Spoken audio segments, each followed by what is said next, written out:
예, 이번 사건은 1976년 12월 21일자 7호마 551 결정에 관한 결정입니다. 법원에 허가를 얻은 부재자의 재산관리인이 그 권한을 넘는 행위를 한 경우에 그 행위 효력이 어떻게 되느냐라고 하는 것인데요. 이와 관련해 갖고 2022년 5월 26일에 선고된 2021도 2488 판결에 대해서도 그 결론만 간단하게 말씀드리면서 정리를 하도록 하겠습니다. 자, 그러면 먼저 이 사건의 사실관계를 보게 되면은 부재자 A의 갑의 재산관리인으로서 A가 법원에 의해서 선임이 됩니다. 그런데 이 부재자 갑에게는 그 남아있는 재산이 부동산 6필지가 있어요. 이 6필지에 대해서 재산관리인 A가 법원으로부터 매각 처분 허가를 받아서 채무의 담보로 근저당권 설정 등기를 격려합니다. 그래서 채무자는 을이고 채권자인 근저당권자는 땡땡은행이고, 그래서 채권 최고액은 6억 원이고, 그리고 근저당권 설정자는 저희 부재자 갑으로 해서 이 근저당권 설정 등기를 격려해요. 그런데 이 재산관리인 A가 그 후에 법원에 의해서 해임이 되고 그 후 B가 재산관리인으로 선임이 됩니다. 한편 이 근저당권 설정 등기와 관련해갖고, 근저당권과 관련해갖고, 땡땡, 채권자인 땡땡은행에서는 채무자 을이 어떻게 해요? 채무를 변제하지 않으니까 이 근저당권 실행, 소위, 임의 경매 신청을 해서 경매 법원으로부터 경매 개시 결정을 받아냅니다. 부동산, 이 6필지 부동산에 관해서 경매 개시 결정을 이제 받았어요.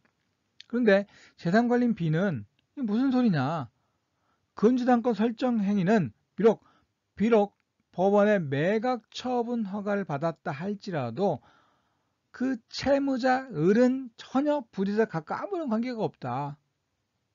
한편으로 이와 같은 근저당권 설정 등기라고 하는 것은, 설정 행위라고 하는 건 부재자의 재산을 보존하기 위한 것이 아니다. 따라서 재산관리인의 권한을 넘는 행위로서, 무효인 행위로서 그래서 이 경매 개시 결정에 대해서 이의 신청을 합니다. 그래서 원심에서는 이 이의 신청은 이유 없다 라고 해서 이제 그 청구를 기각해버렸고 결국 대법원까지 온 겁니다. 자, 그럼 이 사건에 있어서는 두 가지가 쟁점이에요. 하나는 부재자의 재산 처분에 관해서 법원의 허가를 받은 경우에 부재자의 이익과 무관하게 처분되어도 과연 무방한 것이냐. 즉, 매각 처분 허가를 받아놓고 뭘 한 겁니까? 근저당권 설정 등기를 체결했다는, 근저당권 설정 등기를 격려했다라고 하는 거예요. 또 부재자 재산관리 제도라고 하는 건 결국 어떻게 해요? 그 부재자 본인의 재산을 관리해서 그 부재자 본인을 위한 것입니다. 이런 제도예요. 그러면 이 부재자 재산관리 제도가 그런 취지라면은 결국 그 매각 처분, 그 부재자의 재산관리인의 행위라고 하는 것은 결국 어떻게 해요? 부재자의 이익을 위해서 처분되어야 하는 것이 아니냐라고 하는 겁니다. 전제로 하는 것도 아니냐. 이게 하나의 문제고요. 또 하나는 쟁점이고, 또 하나는 법원의 처분 허가를 받고서 부재자의 이익과 무관하게 처분한 경우에 이를 권한을 넘는 무효인 행위라고 한다면 이 땡땡은행의 민법 제126조의 권한을 넘는 표현 대리가 성립할 수도 있지 않느냐라고 하는 겁니다. 왜냐하면 부재자의 재산관리는 일종의 법정 대리인이다. 그래서 재산관리에 관한 소위 일종의 기본 대리권을 갖고 있고, 따라서 그 기본 대리권을 넘어서는 행위를 했을 때 126조의 표현 대리가 성립할 수도 있다라고 하는 겁니다. 이게 문제될 수 있다라고 하는 거죠.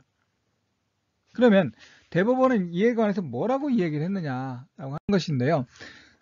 처분 행위의 상대방에 있어서 부재자 재산관리인이 법원에 매각 처분 허가를 얻었다 하더라도 위와 같이 부재자와 아무런 관계가 없는 남의 채무 담보만을 위하여 부재자 재산에 근저당권을 설정한 행위는 보통 있을 수 없는 드문 처사라고 할 것이다.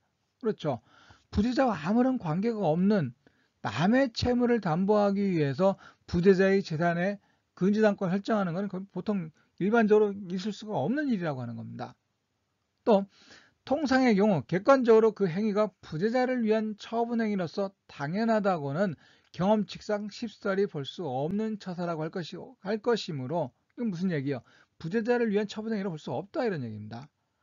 그 권한이 있는 것으로 믿음에 잘못이 없다고 인정되는 정당한 사유가 있다면 모르겠지만, 즉 그와 같은 드문 경우인데 그 드문 경우에 부재자의 재산을 소위 전혀 모르는 다른 사람의 채무를 담보하기 위해서 근저당권 설정을 하는 것이 정당하다라고 믿을 만한 사유가 있다면 모르겠지만 그런 사유가 없다라면 그 권한이 있다고 믿는 것에 대해서 선의 무과실이라고 볼 수가 없다. 이렇게 얘기를 하는 겁니다. 그럼 이 얘기 무슨 얘기예요? 그 근저당권 설정 등기라고 하는 것은 결국 권한을 넘는, 즉 부재자 본인을 위한 것이 아니라 권한을 넘는 행위로서 무효일 수 있다라고 하는 것이고, 따라서 그 부재자의 재산관리인 B가 신청한 이 신청이 옳을 수도 있다라고 하는 겁니다. 옳다. 그래서 이제 원심과 1심과 2심에서 그 이의신청을 기각한 것에 대해서 다시 반대로 이제 다시 반대로 그 이의신청이 옳다라고 해서 인정한 것이 대법원의 결정입니다. 그러면은 이 사건과 관련해 갖고 우선 두 가지 조문을 좀 보자라면요. 민법 제25조에서는 부재자의 재산관리인의 권한과 관련해 갖고 법원이 선임한 재산관리인이 118조에서 정한 권한을 넘는 행위를 하면은 법원의 허가를 얻어야 한다. 즉 118조에서 정한 행위를 넘는 행위를 하기 위해서는 부재자는 어떻게 해요? 법원의 허가를 받아야 한다. 그럼 118조에서 어떤 행위를 규정하고 있느냐? 대리권의 범위와 관련해서 대리인의 대리권의 범위와 관련해 갖고 권한을 정하지 아니한 대리인은 다음에 행위만 할 수 있다. 보존 행위. 대리의 목적인 권리의 성질을 변하지 않는 범위에서 그 이용 또는 계량 행위. 즉 권한을 정하지 않는 대리인은 결국 뭐만 할 수 있다? 보존 행위, 이용 행위, 관리 행위만 할 수 있다라고 하는 겁니다. 보존행위, 이용행위, 계량행위만 할 수 있다고 하는 것이고, 이 보존행위, 이용행위, 계량행위를 통틀어서 관리행위라고 이야기를 합니다. 결국 권한이 정해져 있지 않은 대리인은 관리행위인 보존, 이용, 계량행위만 할 수 있다고 하는 것이고, 따라서 부재자의 재산관리인도 원칙적으로 뭐만 할 수 있다는 거예요? 관리행위, 보존, 이용, 계량행위만 할 수 있다고 하는 겁니다. 따라서 그 관리행위를 넘어서는 이 사건처럼 또 처분행위를 하기 위해서는 어떻게 해요? 법원의 허가가 있어야 한다고 하는 거죠. 이 조문에 관해서 이렇게 이해하시면 될 것 같고요. 자, 그러면 정리를 해보면요. 그럼 우선 법원이 선임한 부재자의 재산관리인은 어떤 지위에 있느냐? 왜 부재자라고 하는 것은 종래의 주소나 거소를 떠나서 가까운 시일에 돌아올 가능성이 없는 자로서 종래의 주소나 거소에 남겨진 재산을 관리할 수 없는 자가 부재자라고 이야기를 하는 겁니다. 결국 재산 남겨놓고 떠났는데 빨리 가까운 시일에 돌아올 수가 없어요. 하지만 멀리 갔다 하더라도 남아있는 재산을 관리할 수 있으면 부재자가 아니에요. 관리할 수 없는 사람만, 남아있는 재산을 관리할 수 없는 사람만 부재자라고 하는 겁니다. 그럼 이 같은 부재자는 당연히 어떻게 해요? 그 재산관리 선임하고 할 수도 있겠지만 선임하지 않은 경우에 법원이 부재자의 재산을 관리하기 위해서 재산관리인 선임합니다. 그러면 이 법원이 선임한 재산관리인과 부재자는 어떻게 해요? 원칙적으로 계약관계가 없어요. 계약을 만나지도 못했는데. 그러니까 어떻게 해요? 그럼 이 법원에 의해서 선임된 재산관리인은 어떤 부재자에 대해서 어떤 관계가 있냐라고 하는 겁니다. 이에 관련해 갖고 일단 부재자의 의사와 관계없이 법원에 의해서 선임된 일종의 법정 대리인이다라고 하는 겁니다. 따라서 이에 대해서는 위임에 관한 규정이 준용이 돼요. 위임에 관한 규정이 준용된다. 그래서 재산관리인은 부재자의 이익을 위해서 선량한 관리자의 주의 의무를 가지고 그 재산을 관리해야 되는 소위 수임인과 마찬가지의 지위에 있다라고 하는 겁니다. 그리고 부재자의 재산관리인은 부재자의 재산을 선량한 관리자의 주의 의무를 가지고 직무를 처리해야 한다라고 하는 겁니다. 그래서 부재자와 사이에 계약관계가 있는 건 아니지만 직무의 성질상 부재자와의 위임계약에 기하여 재산을 관리하는 경우와 동일한 의무를 부담한다 이렇게 이해하시면 될 것 같아요. 자, 그러면 재산관리인의 관리행위 이외의 행위를 위한 법원의 허가는 어떻게 되느냐? 즉 아까도 조문 설명에서 말씀드렸지만 기본적으로 부재자의 재산관리인은 부재자가 선임했다면 어떻게 해요? 부재자가 그 그러니까 부재자가 재산관리인의 권한 범위를 설정해 줬을 겁니다. 합의했을 거예요. 이 경우는 법원에 의해서 선임한 부재자의 재산관리인 선임이 된 경우는 그 합의할 시간이 없죠. 그럼 뭐만 할 수 있느냐? 118조에서 정한 관리행위, 보존, 이용, 계량 행위를만을 할 수 있다라고 하는 겁니다. 그러면 그와 같은 관리행위를 넘어서서 처분과 같은 행위를 하는 경우는 어떻게 할 것이냐? 그때는 법원의 허가가 있어야 한다. 그렇게 이해하시면 될 것 같아요.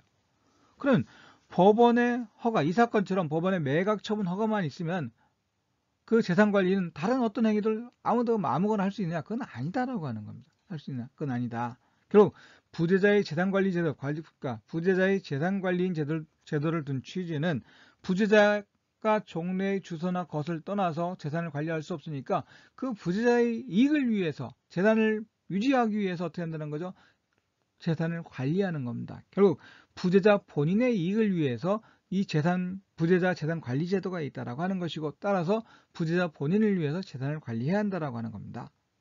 그러니까 설사 관리 행위를 넘어서서 매각, 소위 처분 행위를 한다 하더라도 그 처분 행위는 어떻게 해요? 부재자 본인의 이익을 위해서 처분되어야 한다라고 하는 거죠. 처분돼야 한다. 그렇게 본다라면 이 사건에서 부재자의 재산 관리인 A가 했던 근저당권 설정 행위라고 하는 건 비록 법원에 허가가 있었다 하더라도 권한을 넘어서는 무효인 처분 행위가 되는 겁니다. 그런데 이 법원에서는 이 권한을 넘는 무효인 처분 행위가 된다라고 했는데, 법원에서는 그러면 126조의 표현들과 관련해서 이 사건에서 부재자의 재산에 근저당권을 설정한 행위가 매우 이례적이다. 또 상대방이 땡땡은행, 소위 금융기관이라고 하는 겁니다. 금융기관이라고 하는 것이니까 일반인보다 훨씬 어떻게 그런 내용, 근저당권 설정과 관련해 갖고 다른 사람의 채무를 전혀 모르는 다른 사람의 채무를 담보하기 위해서 자신의 부동산에 근저당권 설정한다? 이건 굉장히 드물다라고 하는 것이 충분히 알아챌 수 있다라고 하는 겁니다. 그러니까 어떻게 해요? 좋은 땡땡은행에서 과실이 있다라고 하는 것이고, 따라서 126조의 표현 권한을 넘는 표현들인 성립할 수 없다. 성립 부정한 것입니다. 그렇게 이해하시면 될 것 같아요. 그래서 결국 취지는 부재자의 재산관리는 관리 행위만 하는 것이 원칙이고, 그것을 넘어서는 행위를 하기 위해서는 소위 처분 행위를 하기 위해서는 법원의 허가가 있어야 한다. 그럼 법원의 허가가 있다. 설사 법원의 허가가 있다 하더라도 그 부재자 재산관리 제도의 취지를 보게 되면 결국 그 재산관리, 처분 행위는 누구를 위해서? 부재자 본인을 위해서 행해져야 한다라고 하는 것이고, 그것이 곧 부재자 본인을 위한 재산관리라고 하는 겁니다. 그런 점에서 이 사건의 취지가 있다고 생각할 수 있을 것 같아요. 결국 법원에 허가가 있었다 하더라도 그 처분 행위는 부재자 본인을 위해서 행해져야 한다라고 하는 것이 이 사건의 이 결정의 기본적인 의의라고 생각할 수 있을 것 같습니다. 그런데 이와 관련하여 최근 2022년 5월 22일 날 선고된 2021도 2488 판결을 보게 되면 이거는 공탁금을 갖다가 받아가 횡령이라고 할까 이렇게 해버린 겁니다. 그러니까 쉽게 말해서 부재자 본인의 재산에 대해서 범죄 행위가 있는데 그 범죄 행위에 대해서 부재자가 고소할 수가 없습니다. 왜? 없으니까. 당장 지금 없으니까. 이 경우에 그 부재자의 재산관리인이 그 부재자를 대신해서 고소권을 행사할 수 있느냐라고 하는 겁니다. 기본적으로 그 고소권 행사라고 하는 것도 이번 처분행위로 볼 수 있고, 그렇다면은 부재자 본인을 위해서 그 범죄 행위를 고소해서 어떻게 해요? 처벌받게 하고 하는 것이 당연히 부재자 본인을 위해 이익을 위한 것이다라고 생각할 수가 있을 겁니다. 그런 취지에서 요 7호마 5일 결정과 마찬가지의 어떤 내용을 담은 소위 2021도 2488 판결의 어떤 판결 요지를 한번 살펴보도록 하겠습니다. 그러면 법원이 선임한 부재자 재산관리인이 그 관리 대상인 부재자의 재산에 대한 범죄 행위에 관하여 법원으로부터 고소권 행사에 관한 허가를 얻은 경우 부재자 재산관리는 형사소송법 제225조 제1항에서 정한 법정 대리인으로서 적법한 고소권자에 해당한다고 봐야 한다. 결국 법원으로부터 고소권 행사에 관해서 허가를 법원으로부터 받았다면 고소권 행사할 수 있다라고 하는 겁니다. 자, 그러면 법정 이유는 다음과 같이 설명을 합니다. 형사소송법은 피해자의 법정 대리인 독립하여 고소할 수 있다라고 정하고 있다. 법정 대리인이 갖는 대리권의 범위는 법률과 선임 심판의 내용 등을 통해 정해지므로 독립하여 고소권을 가지는 법정 대리인의 의미도 법률과 선임 심판의 내용 등을 통하여 정해진다. 법원이 선임한 부재자 재산관리인은 법률에 규정된 사람의 청구에 따라 선임된 부재자의 재산관리 법정 대리인에 해당한다. 부재자의 재산관리인의 권한은 원칙적으로 부재자의 재산에 대한 관리 행위에 한정되나 부재자의 재산관리는 재산관리를 위하여 필요한 경우 법원의 허가를 받아 관리 행위의 범위를 넘는 행위를 하는 것도 가능하고, 여기에는 관리 대상 재산에 관한 범죄 행위에 대한 형사고소도 포함된다. 따라서 부재자 재산관리인은 관리 대상이 아닌 사항에 관해서는 고소권이 없겠지만 관리 대상 재산에 관한 범죄 행위에 대하여 법원으로부터 고소권 행사 허가를 받은 경우에는 독립하여 고소권을 가지는 법정 대리인에 해당한다. 그리고 부재자 재산관리인도 일종의 법정 대리인으로서 법원의 허가를 받아서 고소권을 행사할 수 있다라고 하는 겁니다. 그리고 고소권은 일신전속적인 권리로서 피해자가 이를 행사하는 것이 원칙이나 형사소송법이 예외적으로 법정 대리인으로 하여금 독립하여 고소권을 행사할 수 있도록 한 이유는 피해자가 고소권을 행사할 것을 기대하기 어려운 경우 피해자와 독립하여 고소권을 행사할 사람을 정하여 피해자를 보호하려는 데 있다. 여기서 이제 7호 551 결정과 마찬가지 이야기를 합니다. 부재자 재산관리제도의 취지는 부재자 재산관리인으로 하여금 부재자의 잔류재산을 본인의 이익과 더불어 사회 경제적 이익을 기하고 나아가 잔존배우자 상속인의 이익을 위하여 관리하게 하고 돌아올 부재자 본인 또는 그 상속인에게 관리해온 재산 전부를 인계하도록 하는 데 있다. 부재자는 자신의 재산을 침해하는 범죄에 대하여 처벌을 구하는 의사표시를 하기 어려운 상태에 있다. 따라서 부재자 재산관리인에게 법정 대리인으로서 관리 대상 재산에 관한 범죄 행위에 대하여 고소권을 행사할 수 있도록 하는 것이 형사소송법 제225조 제1항과 부재자 재산관리제도의 취지에 부합한다. 이렇게 해서 부재자의 재산관리인도 법원의 허가를 받아서 고소권을 행사할 수 있는 그 고소권자에 해당한다. 라고 하는 것이 이제 2021도 2488의 판결 취집 내용입니다. 그리고 7호 5.1 결정과 마찬가지 내용이죠. 그리고 이렇게 한번 판결 요지를 한번 읽어보시도록 하고요. 이번 결정은 이것으로 마치도록 하겠습니다. 계속해서 판례 이야기 이어갈 수 있도록 구독, 좋아요 눌러주시면 감사하겠습니다.